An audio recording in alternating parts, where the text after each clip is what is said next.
Hello everybody, this is Project Alpha, my name is Nikolai Feldman. You're watching us live with Alexey Arestovich. Hello Alexey, thank you for joining. Yes, of course, good evening. Let's start with a large framework, I guess. The date and place for the Global Peace Summit is determined, where the formula for peace will be discussed. That will be on the 15th and 16th of June, without participation of Russia. President Zelensky already commented on this, saying that we don't need Russia there. Let's first aggregate opinions of all the other countries. What do you think about that? Do you think it's proper to conduct this summit without Russia in such a format as President has commented? All right, let's review the idea first. I think the main idea of this meeting is to impose collective will of 100 participants of this event, 100 countries.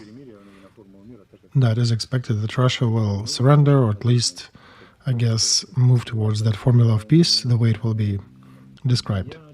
So this is a very, I guess, straightforward as an arrow plan. And personally, I'm rather skeptical about the perspectives of this forum. As for Russia, do we need to invite them or not? I have said that 100 times, and I will say it again, that there is no reason to conduct direct negotiations with Russia unless this is a discussion about peace and security of Europe at large. If you're just meeting to solve Russian-Ukrainian conflict, you will not be able to achieve anything there. So here's a question. Does this peace formula imply creation of new systems that will guarantee security in Europe? We don't know. We do not know that. But if it is implied that Russians, you've been fighting for 2 years, you have lost 500,000 people, destroyed half of your armor, and almost entirely your professional army was lost here, and now you have to withdraw and pay retributions to Ukraine, I don't think they'll agree to that. At first, they need to be destroyed on a battlefield before they will agree to these terms.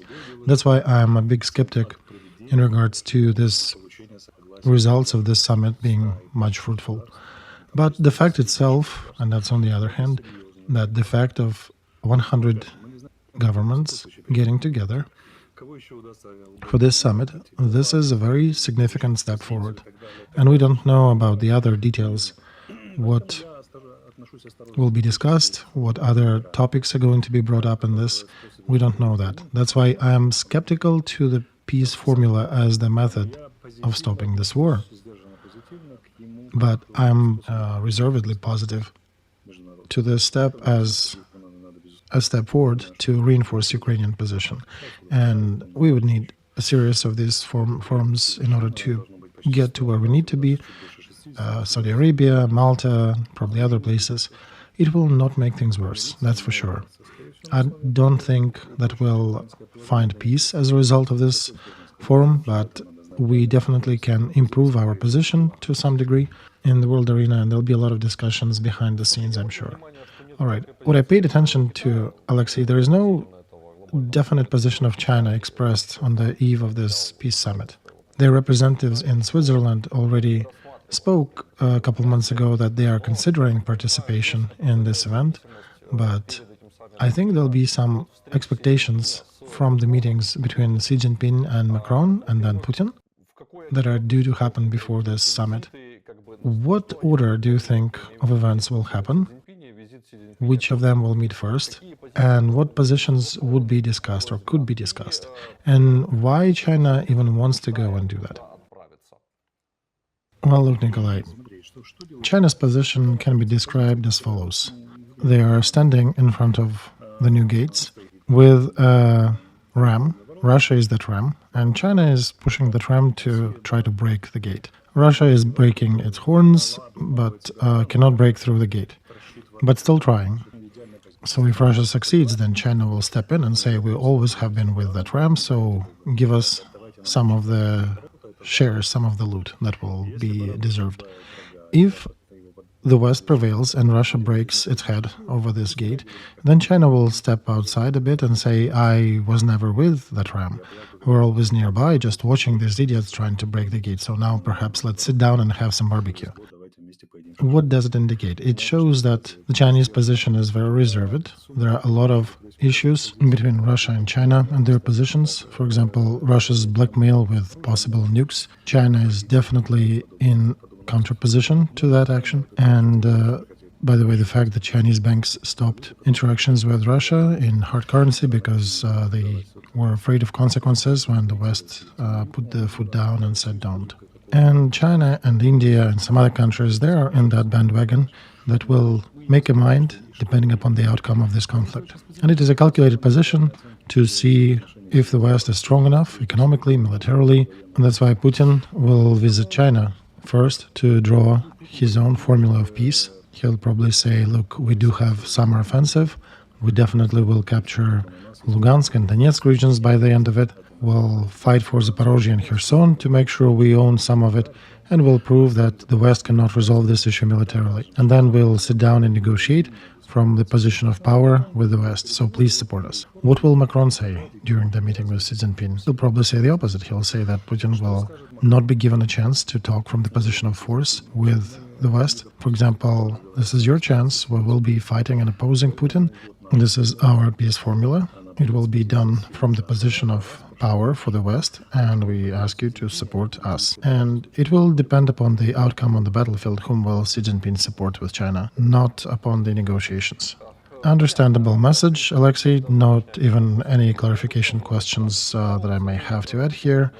Let's go to NATO and everything related to NATO. First of all, New York Times on the 5th of April started a story where they basically confirmed your thesis that we should not be waiting for any NATO invitation, and the nearest NATO summit that will be dedicated to 75th anniversary of this alliance. But inside the framework that alliance will present for Ukraine, so to say, there'll be a bit more than just refusal. There'll be some long-term partnership, some perspectives and all. And there was a bunch of news published today related to it, and I combine them in one question because I think they're related. They're all under the same framework that New York Times has shared. Stoltenberg made a statement that Ukraine has a right to hit Russian military targets on Russia's territory as part of its defense, and Ukraine has the right to use long-range weapons. And the NATO countries have a right to help Ukraine to use these long-range weapons, to transfer them in the interests of hitting Russian targets as a defense activity. That doesn't imply that NATO countries are participating actually in this conflict. That implies, I think, that there'll be more and more long-range weapons transferred to Ukraine looking into the near future. And do you think I'm correct thinking this way?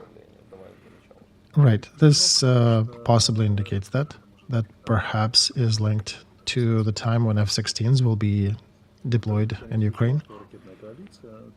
Then we do have a Happy Union 2, Entente 2, between Britain and France. In some fashion, they'll be creating a missile coalition, right? Both countries, they are sending and supplying Storm Shadows, or their equivalents, and they're toying with Germans about supplies of Taurus. Perhaps this is a step forward with this declaration to push Germany to a release of Taurus as well, and perhaps there'll be some drones as well, but we can see that NATO's concern, the eternal concern that NATO expressed about hitting anything Russian, and that Europe at large expressed about fighting or having conflict with Russia. And the only side that has that concern is that United States, that looks kind of like the wet chicken, wet hen in this case. With all respect to Americans, they are not looking nice right now. However, NATO was useful during the conflict. Out of all their achievements, they gave us 50 tons of fuel from NATO directly, not as individual countries. But Americans have been withholding aid to Ukraine for about half a year already. This is a critical time. The Europe continues to support us, but America doesn't. And this is the position of alliance for their 75th anniversary, that they're actually somewhat awoken and they're not afraid to face conflict with Russia. And this happens on the backdrop of different Russian officials making statements about seeing any NATO soldier on the front. That is exactly indicator of NATO participating in this war. And NATO comes out and says, well, okay, if you see us participating, then hit us. We're not afraid much more. And by the way, you've seen that they're deploying a lot of troops on the border with Ukraine, on the eastern borders of Europe. Some sources say 150,000, others say 300,000. At least half of them will remain in the future in that area. So if previously NATO was making statements that we will never or will try to avoid any conflict with Russia, now you can see that their rhetoric changed. It's more reservedly aggressive in this regard. All right, Alexey, plus to that statement by Stoltenberg, Mircea Joanna, his VP, said that NATO has a cruel awakening.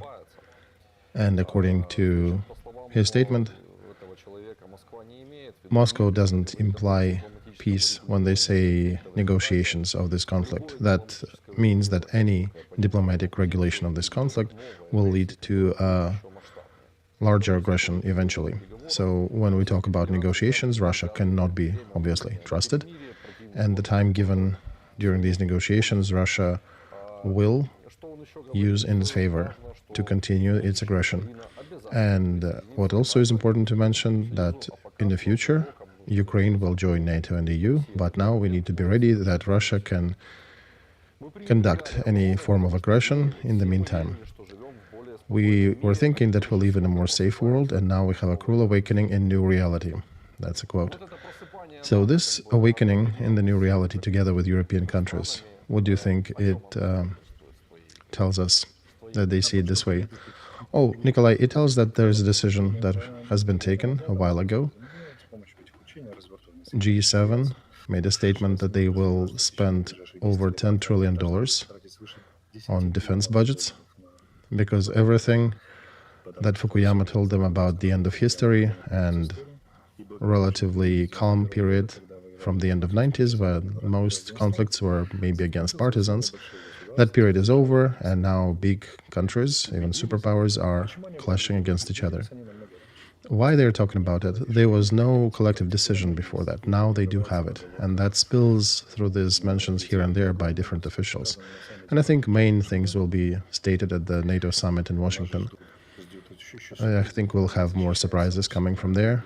Europe is defending itself now. They have the understanding that they need to defend themselves. The euro, it exists. De facto, they're still working on additional resources.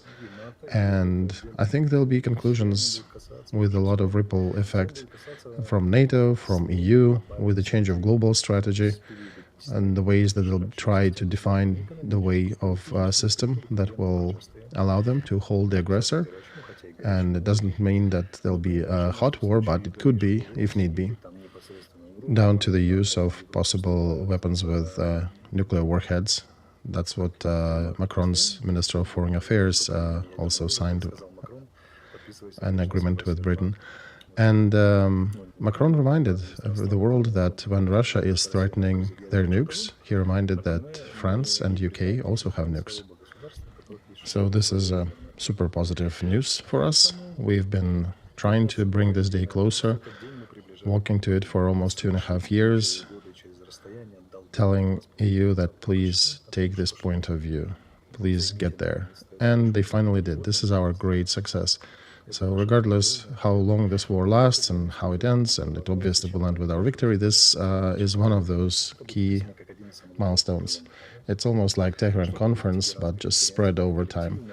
Probably more like I think Roosevelt met with Churchill, initially made a decision that Germany would need to capitulate, and then that was in 42. Then in 43, there was Tehran. Then they agreed that there'll not be separate peace accords. There'll be full defeat of Germany.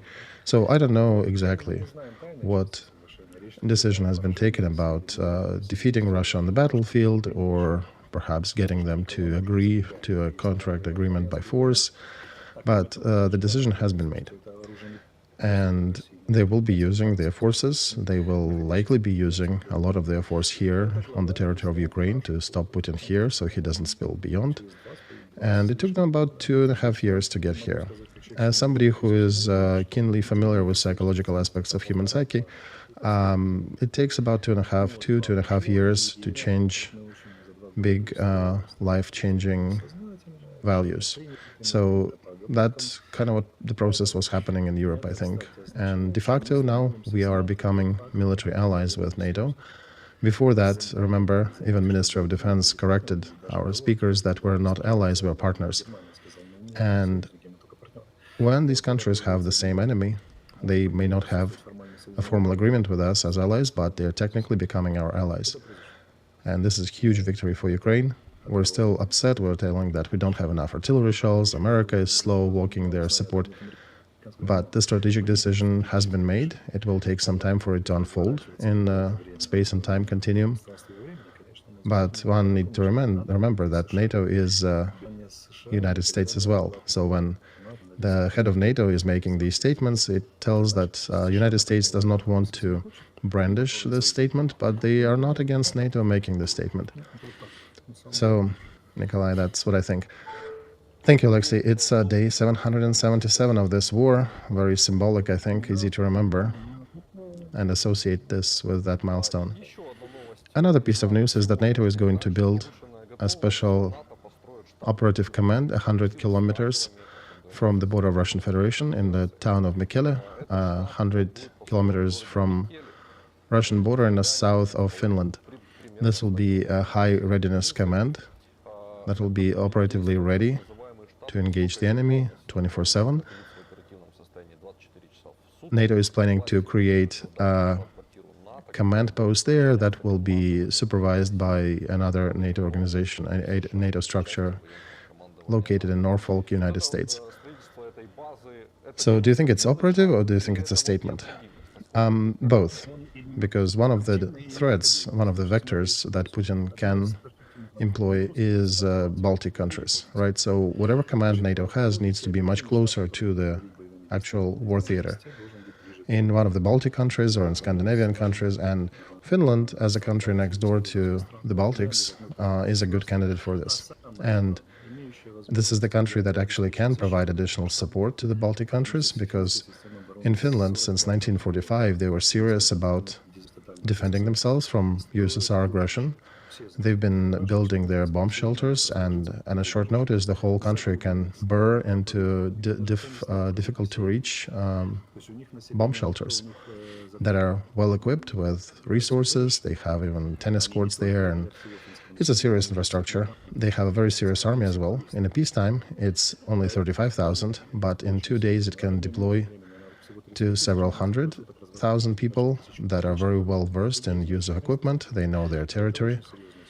They have a very serious system of air defense. They use F-18s as the main pillar, but they also are ordering the fresh ones. As we saw recently, there was an order placed from Finland to the United States, and they are a strong opponent on the local border.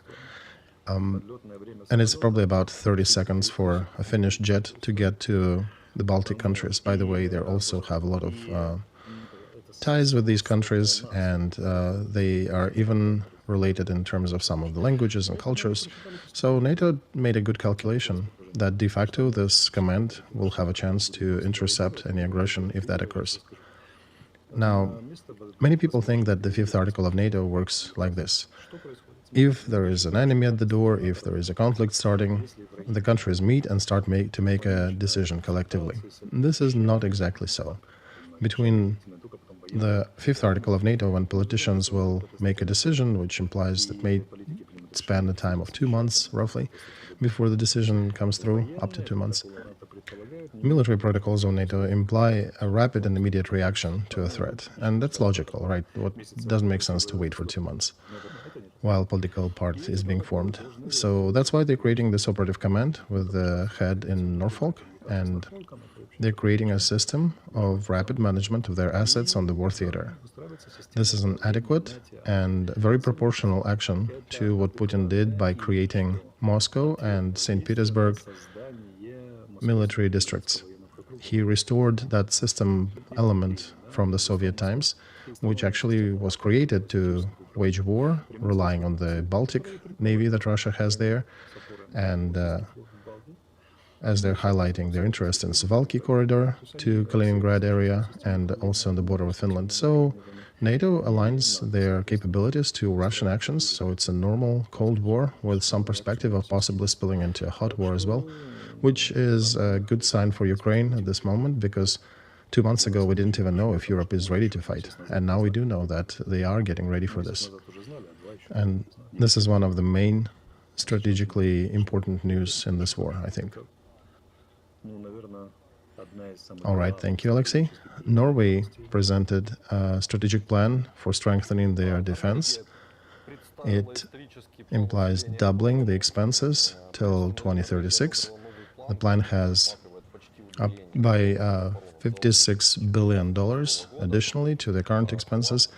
So a question, 56 billion, 10 years, do you think it's enough?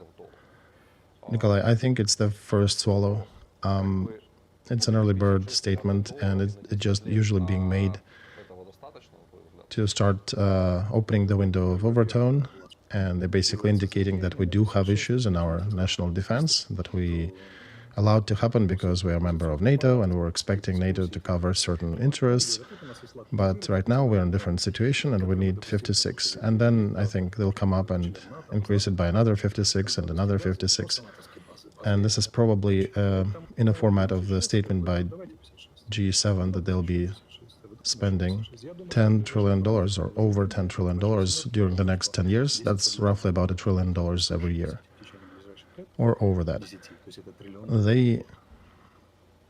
A lot of national governments in the NATO and EU bloc will be coming out with similar statements about the increase of their budget for defense, and this is one of the first.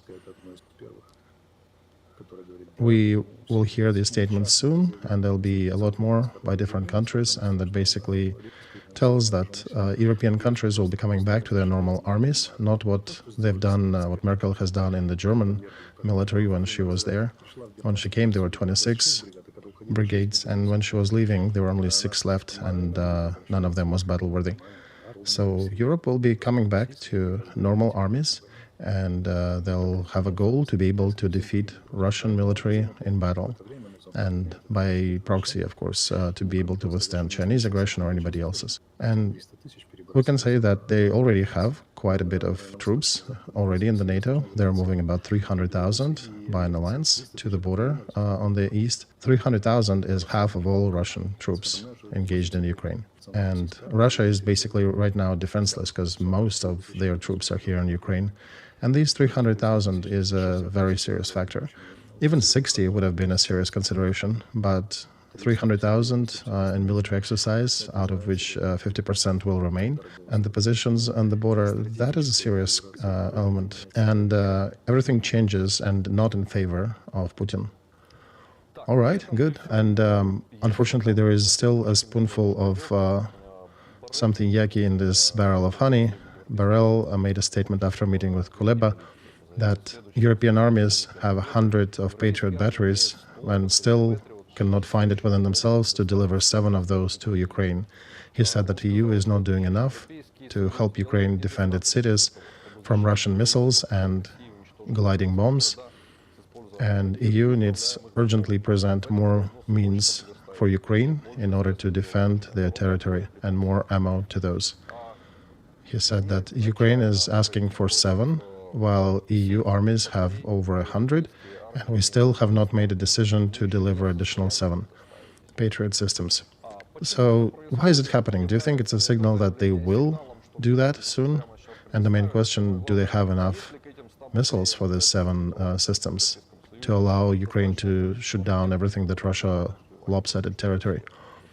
Well, okay, let's go this way. Patriot is a very specific system that shoots down ballistic missiles and cruise missiles. This is one of its main goals and targets, because Russia relies on its hypersonic missiles and cruise missiles in their attacks. And air defense systems are very layered in Ukraine, from vehicles with machine guns on top of them, which actually are very effective. The Shahid UAVs, in the last several attacks, about a fifth of targets were shot down by the small mobile groups.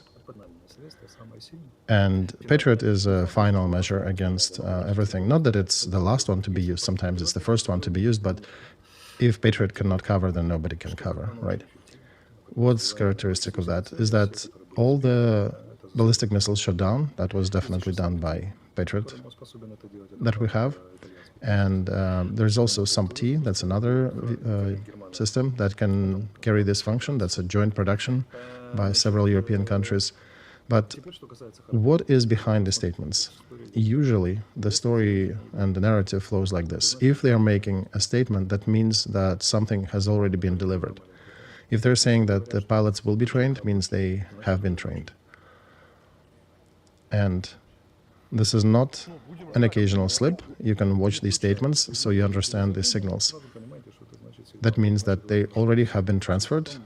They're just making the statement to create a certain public opinion and prepare the public for additional use. For example, Russia will be able to publish that they will not be that effective in their missile strikes on Ukraine. So in this exact instance, I don't have information if the Patriot systems are here, but throughout the war, all the statements made were done in that fashion, that when the statement was made, it means that we already had this tool for at least a month already in use. So we'll see. The moment we'll have an increase in shooting down Russian ballistic missiles, that means that we do have these systems already in place. And I want to address another illusion that exists in the society in Ukraine, that Kiev is well guarded by systems and everybody else is in danger. I can say this is not so. It's only about a third of air defense resources that are covering Kiev. 2/3 are covering other big cities, as much as we have them. Kiev is also not covered by 100%, right? They still manage to hit it sometimes. All right, Alexey, another important topic is Russian guided bombs. Financial Times publication says that Moscow is modernizing a very deadly and dangerous weapon of the Soviet era and is launching these bombs at Ukrainian cities from beyond the distance of their air defense systems reach. And as I understand, a lot of these bombs, including up to 1.5-ton bombs, they're being used against Kharkov, against Sumy regions. Our current air defense systems cannot reach them, right? Because Financial Times is making a statement that there is no way we can reach Russian carriers. Is there a way we can solve this issue? Well, Nikolai, if we had long-range complexes that can shoot at the range of 150 kilometers, we would be shooting down the carriers of these bombs, because they launch these bombs from about 70 or 80 kilometers from the target. But we don't have these means. And also, if we had these systems, perhaps we would endanger them by putting them in places where these bombs could be targeted, or missiles could be targeting them. The trap in the east where we shot down a bunch of Russian jets. Those were the carriers of those bombs. They lured us to bring air defense systems closer to the front. We shot down their jets, and they in return destroyed some elements of our air defense systems. Like Butусов wrote in his publications, this is a classic luring strategy. This is an exam question at the class of the military school, which, by the way, even some generals would probably fail to answer. The question is, where do you put anti-tank measures on the tank dangerous direction? And the question is, where is that direction? How do you define that? The answer, it's a little tricky, but wherever it's a lucrative path for a tank to use, this is a tank dangerous direction. So it's always a system, because Russia is using a lot of intel. They're looking at the satellite imagery. They have other systems chasing what we have at the battlefront. That's why if you bring anything serious to the front or within the 20-30 kilometers from the front, they will likely find it and they will probably try to target it. But F-16s, if they're armed properly to the level of being effective air defense systems, or element of air defense systems that has missiles that fly to 120 kilometers, they can provide a very effective defense for our cities close to the border. As for the bombs, these guided bombs, it's not too dangerous on the battlefront in the field. Its margin of error is about 200 yards, so it's not a high-precision weapon. Gliding bombs is scary against the cities, because that's where it will cause most damage. It's most effective there as well because the density of your troops in a city is much higher than in the field. And city fighting, urban warfare is a very bad story. You know, look at the same story repeating over and over. As long as we're holding the front, mostly in the field, just relying on the city, nearby reinforced city to supply and to provide logistics, we usually have a much better ratio of win and losses versus Russia's. They lose 7 for 1 of us.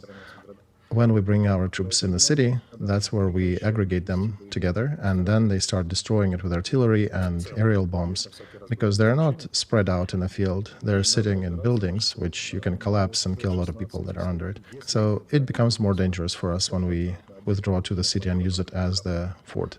Of course, there are some exclusions, but I would say we should be more diligent in trying not to use cities as fortresses. And that can be changed if we start using F-16s, because then we can probably alleviate the issue of Russian jets lobbing these bombs at our targets. And we can probably alleviate this threat seriously when we get them. So one of the key milestones for this year, another one, is the F-16s appearing in Ukraine. You can destroy these gliding bombs. Recently, there was a publication when Zenith gun actually destroyed one of these gliding bombs. Earlier, it was considered that it's impossible to do so, but you can. Many things happened in this war, even very unlikely ones. Earlier, it was considered that from portable anti-aircraft missile systems, the one that you carry on your shoulder, to target cannot shoot cruise missile. We have shot down over 100 of those already. In Soviet times, there was a complex called Tor. This was the system that shot down our jet over Tehran before the war. That system was actually designed to shoot down guiding bombs and to shoot down the jets that are sending them. But in order to cover the whole territory of Ukraine, we would need a ton of them. This was a very rare system that was attached to a tank division, and some of them were destroyed over time, and they got worn out, so they basically disappeared now. But what I'm saying is that, yes, you can develop systems to target gliding bombs, and it'll be rather expensive. If the bomb cost would roughly be, like, if it's $30,000, this one would be, every missile would be $150,000, so it's more expensive. And for now, F-16 is really the best measure against Russian missile carriers.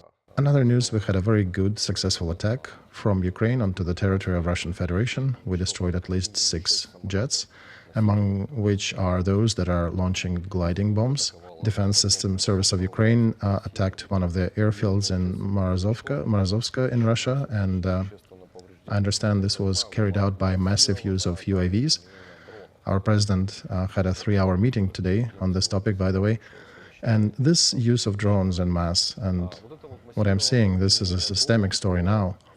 They had been used on oil refineries in Russia, on different airfields, different targets, different groups.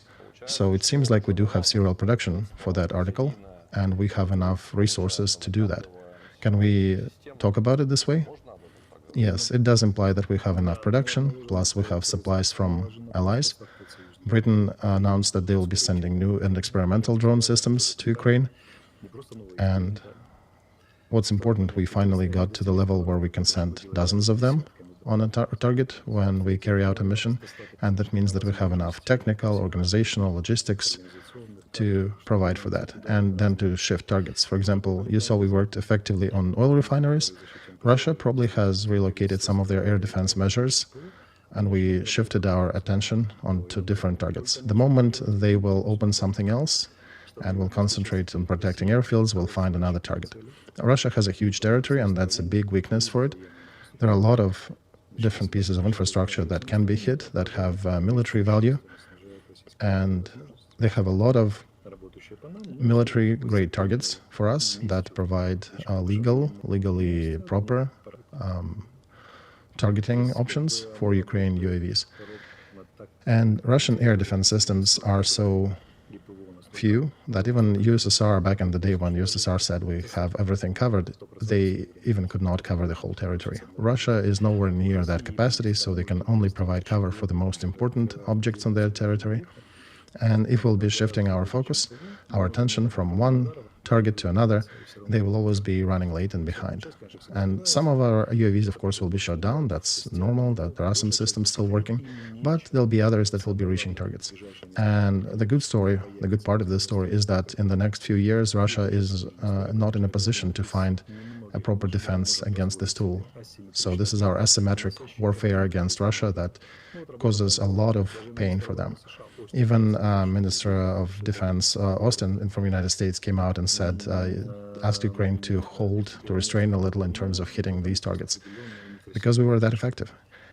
This is basically a dirty statement if you look at it with more detail, because Russia, for example, implemented moratorium recently on the exports of gasoline products, and it did not affect the world prices. So most likely these are inner political games within the United States, because as some analysts outline, it's very difficult for Biden to run another election campaign in a year when oil prices may start fluctuating.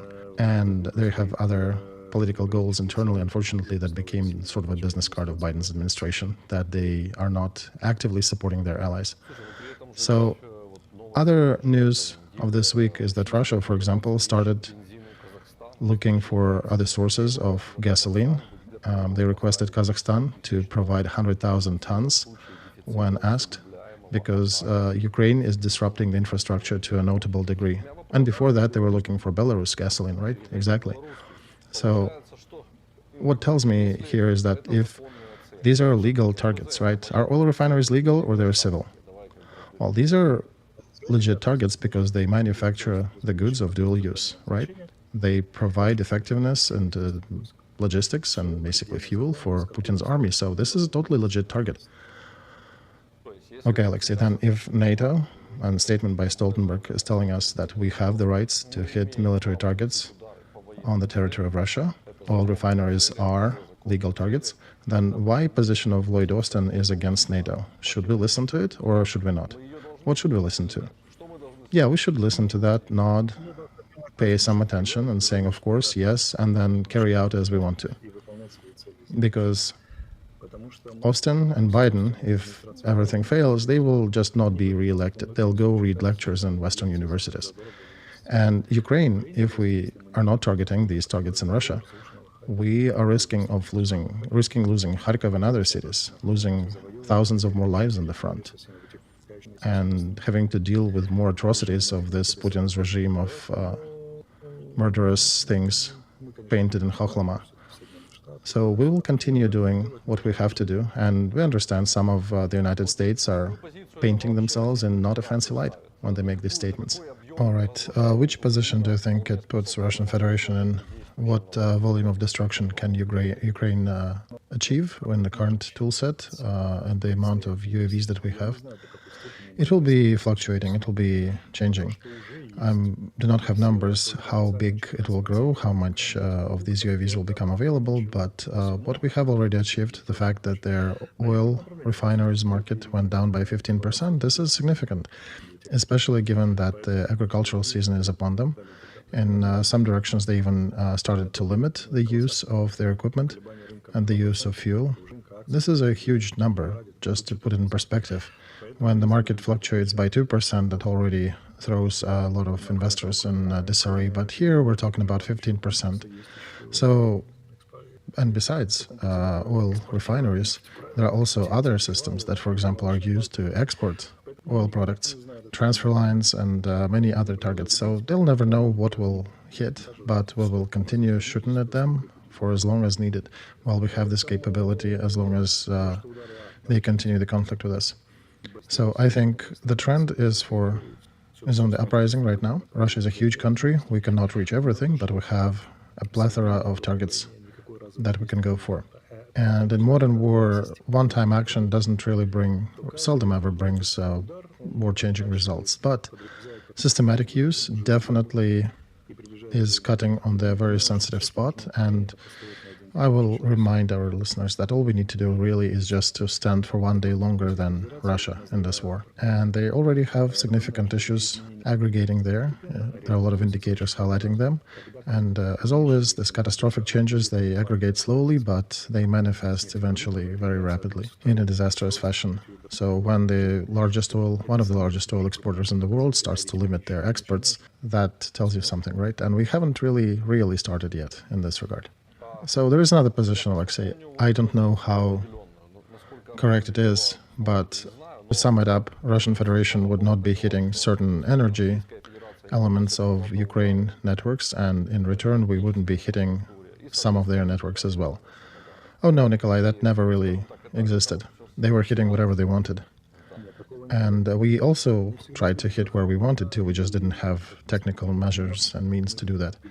And now we have UAVs that can go for 1,000 kilometers. I think soon there are another ones coming in that will be flying for 2,000. That'll be a whole other picture. Okay, got it. President Zelensky made a statement that Ukraine developed a plan for new counteroffensive that will be better than the last one, will achieve its goals and will be more successful and should give us some results. These heightened expectations, do we need to form them, or they're not heightened anymore? Do we need to announce that even? So this statement came out of the president's figure only for one reason, that there likely will be negotiations with a probability of 90%. This war will end up in negotiations. And providing pressure that we will be conducting counteroffensive operation is just taking a position of force, a position of power in this possible negotiation set. And the United States and NATO, they're always modeling different options, trying to prognosticate different outcomes. So I think the thesis, the way it exists, can be voiced like this. If there would be a successful counteroffensive of Ukraine, this would definitely overcome the skeptical positions on the West about supplying new types of armaments for Ukraine and adding additional financial support into the bucket. And that is put into juxtaposition with a scenario when Putin might consider more negotiations, because basically stating that, hey, we either continue with successful operations here, and there is a risk for you, or we can sit down and start figuring out how do we put the end to this conflict. Right now, we're in a precarious position when we have lost Avdiivka, and we actually are withdrawing somewhat and holding new line.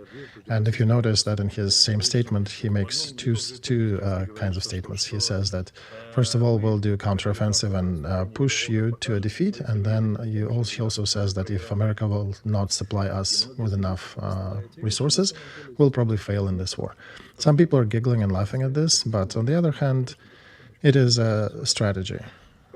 There is definitely a note of despair coming out of Ukrainian political leadership because American aid is indeed needed. It's a key factor in our success. And by the way, I want to say here that if some people think Americans are not supplying anything, this is not so. Till September, at least, there are contracts underway that America is producing under to supply arms to Ukraine. So if we had additional 60 billion, of course, there would be more help coming, and we would have additional macroeconomic stability as well. But the other factor is that we need to understand that there is a consensus developed on the West related with counteroffensive, possible results, and strengthening of our position. Because this is a good button. This is a good button to press for those people in the West that are making decisions to reinforce the new goals and that we can still conduct these operations and to turn the ones who are skeptical about our capabilities. So I think this is just the lever they're using, perhaps in some behind-the-scenes and discussions with the West. So we'll be hearing that there'll be a counteroffensive. That's an element of the strategy. All right, we can also say that time passes and American aid still is not here, and there are more questions around it, and it grows into a much larger problem than inner political turmoil in the United States. Trump became another hero this week. New York Post made a publication with a headline that Trump called it fake news. The publications about him putting an end to the war in Ukraine by deciding how it will be done with Russia. Trump says that Washington Post published fake news about his position, that he had not made that statement, he had not said so. But with this,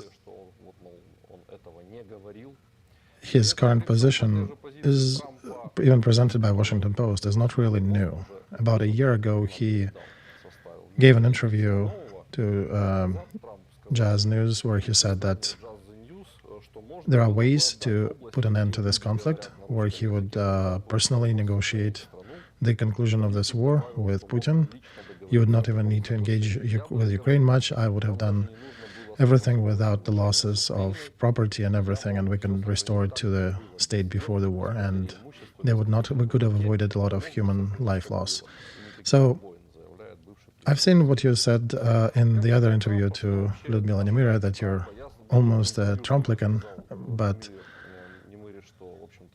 he is rather controversial in his statements about the war.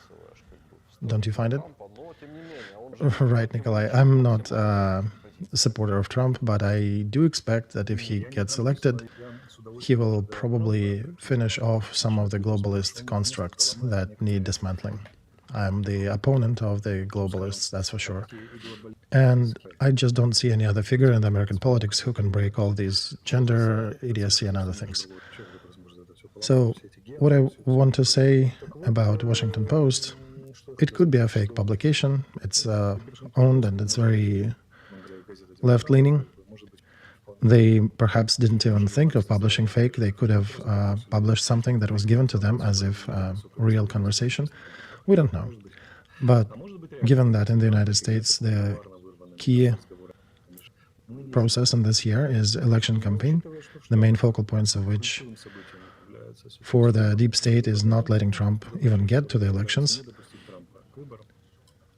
That's why I think everything coming out of this side of the world should be reviewed from the lens and the perspective of oncoming elections. So they made a publication, Trump came out and denounced that. I think we should believe him and his statement. As for his real position, I don't think even Trump knows his real position and what he'll do at the moment. We should be separating his rhetoric and his real actions. After and if he gets to administration, there may be other factors that he needs to consider. President of the United States is not almighty, and this position is yet to be formed, which also will be influenced by what will be happening on the battlefront, what situation will be on the international relations sphere. And it's about half a year till that moment, actually even more than that. So many things can change, and we cannot foretell what his actual position will be. Head of the president's office, Yermak, also was talking about Trump in his recent interview. And the way he stated, he said that Ukraine is asking Trump to be more like Reagan. And to answer the question if he's afraid or concerned with the re-election of Trump and the fact that the $60 billion package suggested by Biden will not be adopted by controlled, Republican-controlled lower chamber, the Congress, Yermak said that no, he's not that concerned. He's saying that he doesn't believe Republicans will forget the presidency of Reagan in the 80s and his crusade against the empire of evil, Moscow, back in the day. He doesn't believe that representatives of Reagan party will abandon Ukraine. And he thinks Republican Party will continue supporting our fighters because they understand that dictators never stop at their own volition and they need to be stopped. Is it the joint point of view for all Republicans, including Trump? And is he correct when he's appealing to Reagan figure? Yeah, I think Yermak is doing correct in this aspect. This is a really bright figure of the recent 50 years of republicanism in the United States. He had done a lot to make sure that Soviet Union loses in the Cold War, and he was conducting very logical politics and policies to get there.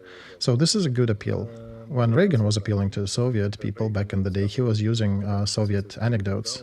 He had Sovietologists, experts who were picking the right cultural elements for his speeches. So Yermak is doing something of the same kind. He is telling stories about Reagan to Americans so they would understand that in the right perspective. And I have said that before, I'll repeat it again, Republicans are not against Ukraine or for Putin. They're against the globalists. Their position is simple, that globalists, under the guise of providing global help to different countries, organize things in a fashion that 85% or so from the monies dedicated to those conflicts is being absorbed by their democratic and globalist institutes. So they basically adopt different laws from which they can profit here and make their party and their wing stronger at the expense of American taxpayers. While America is facing problems with infrastructure, bridges and roads and other things. And that's what Republicans are saying. Let Europe pay for its own security. We'll keep money in the United States. We'll rebuild our infrastructure. And we will not abandon our allies. We have other ways to support them. For example, Republicans are preparing new legislative action that will be a counter offer to the Biden's package that combined Taiwan, Ukraine, and Israel in one. If we put it in the way we understand it, Ukraine, the Biden's package has a very strong corruption risks in them. They do not like that, and that's why they're preparing an alternative. They obviously do not support Putin. They think his attack on Ukraine is treachery and it goes against all the rules. But they don't want to blindly support democratic structures with Biden's initiatives. That's why they're refining how they will be supporting Ukraine. And in this logic, we need to continue working with them. We need to offer alternatives. And Alexey, how do you think this alternative could sound? Well, you can give credits if you don't want to give exact money, right?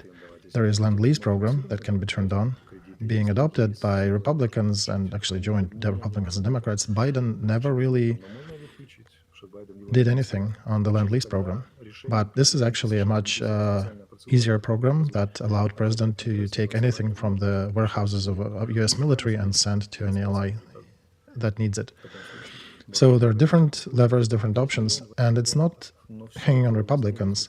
It is hanging on Biden's administration that intends to get enough money for their own structures and their own ideas, and Republicans are not voting against Israel, Taiwan, and Ukraine.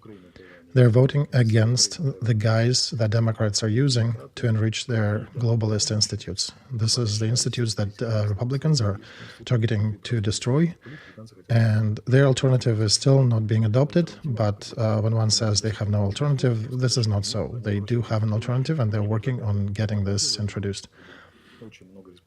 And I haven't personally met a single Republican who would have said that I'm against Ukraine. End of part 1.